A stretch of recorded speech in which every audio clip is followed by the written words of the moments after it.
台北市议员王宏威脸书抛出对照图，上方的沙鹿车站水淹到小腿肚，斗大字眼写着8年最惨水淹沙鹿，但下方却抛出民进党立委林静怡照片，淹水10小时后浑然不知。但贴文一出，哀鸿根本拢是假，因为这张照片被抓包，是8年前的旧照片。对啊，他拿8年前的照片，那时候我还没进政治圈呢。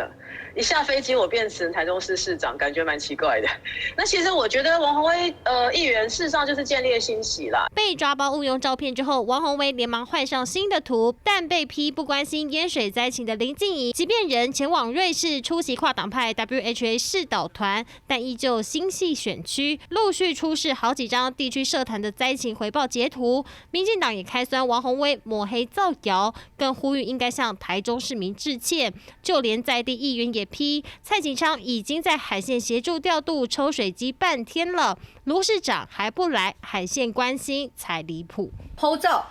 你说是旧照，可是我想请问一下，你的选区里面到底有没有灾情呢？虽然你不是台中市长，不过呢，我们也看到蓝绿的区域立委事实上都有到地方去勘灾，你人在国外，看起来浑然不觉，连脸书勘灾也要在10几个小时之后，难道不应该被质疑吗？王宏威紧追海线灾情，跨区政治攻防，不料照片误用没致歉，反而 IP 是抹黑，回力标反伤及台中市长卢秀燕。3立新闻黄大峰、岳文台北报道。